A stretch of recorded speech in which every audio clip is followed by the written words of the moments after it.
Hello and welcome to Our Culture magazine on I-24 News. I'm Oded Groper and we have a very interesting show for you today. We'll talk about the Tel Aviv Fashion Week. We'll have Israeli star fashion designer Ronen Chen. Jazz singer Liz Wright's velvet voice. And the most intriguing TV shows coming out this spring.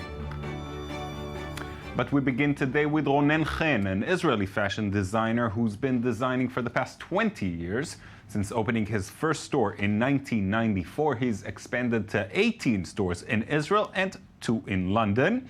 He showed his latest collection on Monday as part of the Tel Aviv Fashion Week, and I'm very happy to welcome Ronen Chen to our studio. Thank you so much for coming in.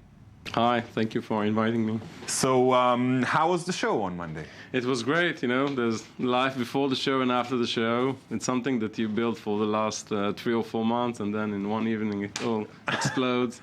And the reactions to it? Fantastic feeling. It feels like, you know, after a rock concert. what kind of, what did you try to bring to this year's show? This year's collection, actually? Usually my collections are more commercial, sellable. It's been selling throughout the US and some countries in Europe and in Israel. Mm-hmm. And to the show, I decided to do something more higher, more conceptual, more structured. Mm-hmm. Most of the collection is clothes and sellable clothes. Okay, that's good. But the minority of it is more conceptual pieces. I see. Interesting. As you said, you're selling all around the world. Right. How do you market yourself to the world, coming from Israel? There's nothing Israeli about the line. It's more international. Since the beginning until today, it's the same concept. It's very clean in spirit, very minimalistic, wearable. It washes well, it travels well, and that's why people love it. I mean, the minute you wear it, you feel comfortable and you feel like it's yours. Right. So you got to have it, and this is something that I think going on with me for the last 20 years since my beginning. Right. And staying with the Israeli Fashion Week, do you think, have you seen something that you can define as Israeli fashion? Not anymore. I think in the 60s or in the 70s, beginning of fashion here in Israel, it was something more to do with our place in the world, etc. Now, with the globalization and the fast media, I think there's not something that you can say, this is very Israeli or right. This is not. It's all very international now. I see.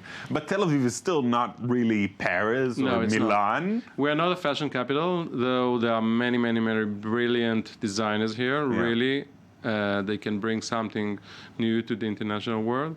It's just a matter of starting it and keep doing it. You think we're on the right track? Yeah.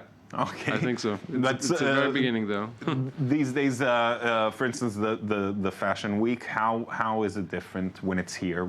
How can we compensate for not being a fashion capital just yet? Usually, I mean, each designer is individual, and his or she's on her own doing whatever. And for the Fashion Week, all the energy goes to the show, to the buyers, to say something new. To say something that it's your handwriting, but then again doing something new because it's fashion and it's keep changing. And I think people are accepting a lot from this week. Yeah. I mean, to happen, being sales or PR, etc. One can hope. Have you seen anything that struck you? Any new designers that you especially liked? I like Alambika. She's doing fantastic color combination and drapes and combination that I couldn't dream of. I like Sasson Kedem. He's a master of shapes. Many of them I like. Mm-hmm. There's not. I didn't see the majority of it, but I saw like 4 or 5 fashion shows, and I loved all of them. Right. So, and each one of them, even though it's a small country, each one of them is a whole different story. Exactly. You know, there are so many different styles. It's I've been talking about this and trying to figure out if there are any trends that we can say. You know, this Fashion Week had this sort of style. What do you think? These days are gone, I think. That you should say today in fashion is this length of skirts or these colors. I think today people are doing everything, and it's the matter of the individual to choose from the collection to see where he finds himself. And that's what's nice, so much nice about fashion these days. It used to be that designers, from leading designers to the world, said the fashion is going to be this and that, and it's not dictated anymore. Today, the customer is in the middle. The customer sets the tone. Exactly. All right, Ronen, thank you so much. You've, without a doubt, stayed true to your style. We like it. It seems to be working. Thank you so much for coming in. Thanks for having me.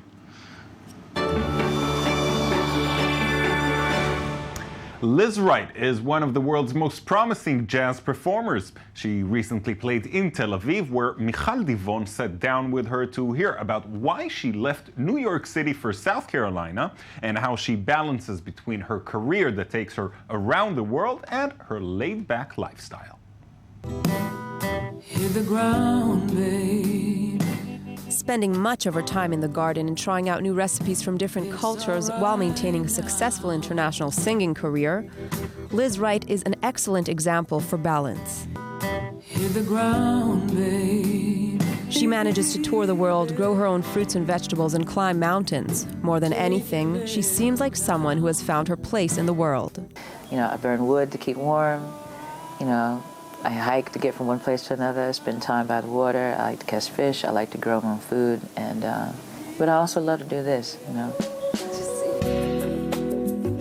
Liz Wright left New York City after spending 12 years in the fast lane and returned to South Carolina, not far from where she grew up, and discovered her love for jazz.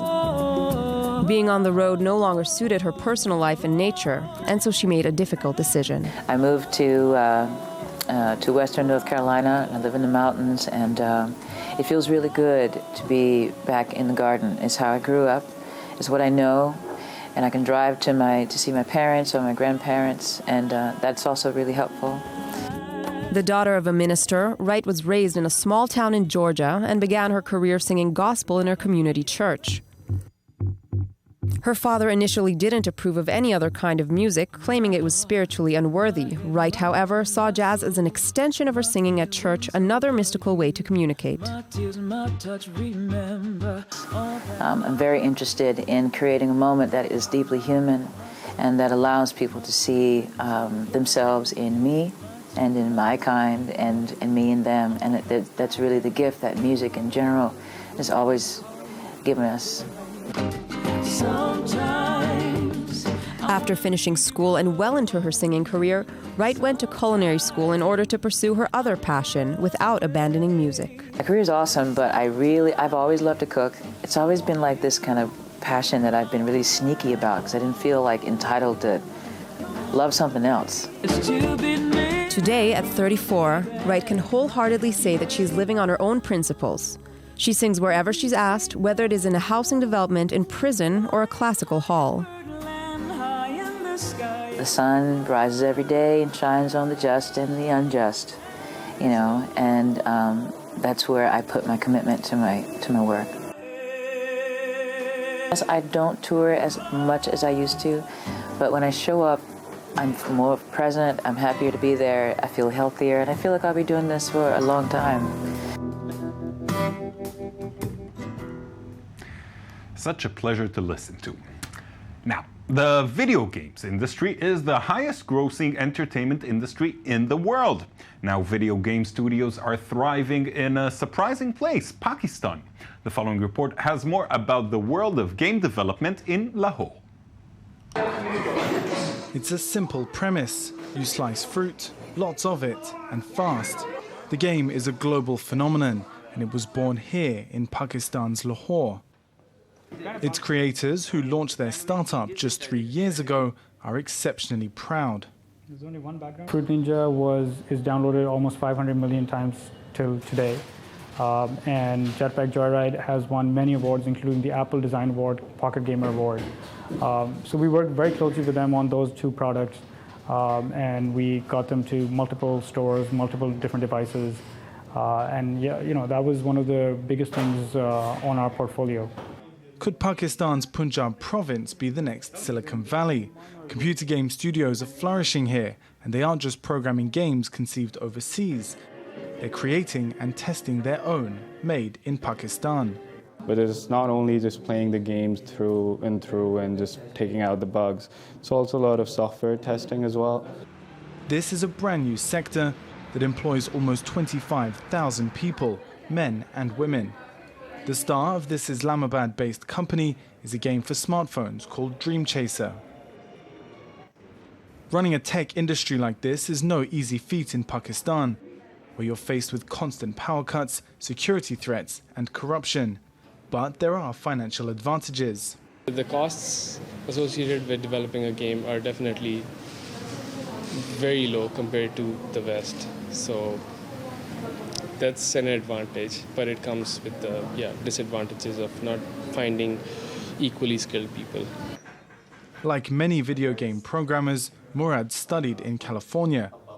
But it's here in Lahore that he chose to set up his company. There's a sense of belonging that I have here. I have family, I have friends. I wanted to actually give back to the community as well. And I thought, with especially the field I was hoping to get into, it would make no difference if I was here or if I was in the Valley or if I was in Japan. With an IT sector now worth an estimated $2.8 billion, these new programmers could be changing the face of Pakistan's economy. In just a minute, we'll hear about the most anticipated new TV shows this spring. But first, here are a few cultural highlights from around the world. Circulations, the European Youth Photographers Festival, returns for the fourth consecutive year. 44 photographers provide an overview of young contemporary photography in Europe. Artists from across Europe bring a breath of fresh air to the visual world and possibly include the great photographers of tomorrow. The exhibit is on view until March 16th. The Ermanno Tedeschi Gallery presents a new exhibition by Italian artist Tobia Rava. His work examines the relationship between art and science. It journeys through the infinite numerical combinations and delves into mystical symbolism. Experience transcendental codes until May 31st. The Museum of Arts in Boston invited the public to choose works for a special Impressionist exhibition. For the first time, museum fans chose 30 works out of 50 from the collection. Vincent van Gogh won the most votes, over 4,000, and Monet came in at second place with his Water Lilies, which received a rough 3,500. And now I'm joined in the studio by none other than Gabi Tartakovsky. Gabi, I missed you so much. I missed you too, Oded. It's good to have you back. Thank you. It's good to be here. So what are we going to talk about? TV. Yes, the spring TV season is upon us, and we have plenty of fantasy and sci-fi series for us to indulge in. Yes. First of all, Resurrection. I'll give you a hint. It's about dead people. This series is based upon a best-selling book called The Returned. It was only published last year and already has many prequels, but the series itself, which is produced by Brad Pitt's own production company titled Plan B, right, deals with a very familiar subject, when dead people come back. And this time, there are no zombies, no vampires. So it's more Sixth Sense kind of thing? The essence of the series is that a child that has been considered to be dead for over 30 years is suddenly found in China and is brought back by an immigration agent to a little fictional town in Missouri. Okay. And he brings back the kid back to his parents, and they say, he's been dead. He drowned over 30 years. I see. And as the series progresses, more and more previously considered to be deceased people show up I see. In Missouri. I'm curious if they know already how the series is going to end, or, since Lost, people just figure we'll make it up as we go along. But Well- let's see, what else do you have? Well, the other thing is Believe, which is been gaining a lot of press due to Yeah. its co-creators, Alfonso Cuarón and J.J. Abrams. Two very big names. Yes, very big names, but it seems like a very big flop as well. Really? That's unfortunate. Let's say that critics are not gravitating towards Believe, if I may say so. Coronso directed the pilot episode, but he regained more of a behind-the-scenes status following that. Believe is And how? I mean, they're not gravitating, but what? Full out. there has been some serious backlash, and there's been some trouble on the set with showrunners being replaced on a constant basis.